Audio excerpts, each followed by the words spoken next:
Woman realized something terrible when a truck on the highway accelerated towards her, and it was the same truck that had been stopping her earlier. Mary was nervous and wondered what he would do this time. Soon the truck was at the rear of her car, and in order to distance herself from the truck, Mary stepped on the gas and increased her speed, but the truck didn't seem to want to let her go. He immediately accelerated and ran right into the back of Mary's car. Mary had to speed up again, but the truck accelerated again. Mary was furious and cursed, but the truck didn't stop. So if she didn't pay attention, it could be a tragedy. So she kept looking for a chance to brake and turn around to get back behind the truck. However, the driver of the truck had already seen Mary's intention and began to sneak around on the highway, forcing Mary to stay in front. It didn't look like getting behind the truck was going to work, so she saw a sign on the side of the road that said there was a cafe 5 kilometers away. So she increased her speed to over 120 and tried to get to the cafe before calling the police, but some parts of the road were already covered with snow and ice, so she had no choice but to slow down. But as soon as she slowed down, the truck behind her immediately accelerated and hit her. 2 consecutive impacts caused Mary's car to run out of control and run off the road. Fortunately,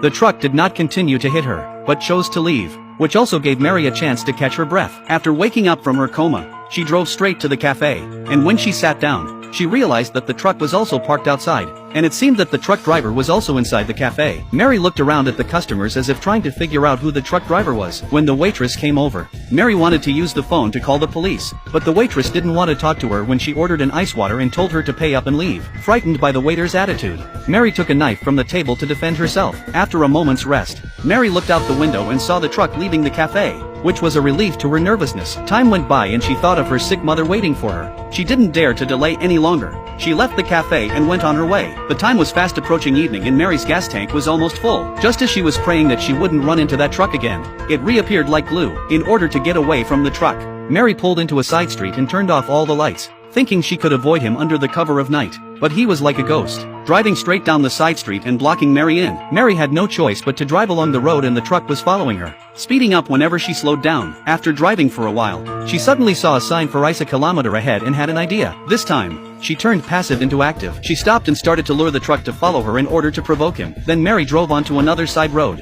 which was completely covered in ice, and if she didn't know the terrain well, she wouldn't have known where the ice was. And Mary had grown up in this area, so she knew it very well. Just as the truck was about to hit her, Mary suddenly opened the window and jumped out, and because of the slippery ice, the truck pushed the cart along the road. The weight of the 2 vehicles finally cracked the ice, and as the ice broke, the whole truck fell into the river. In the end, Mary walked all the way home on her legs, and her mother stabilized thanks to her sister's care.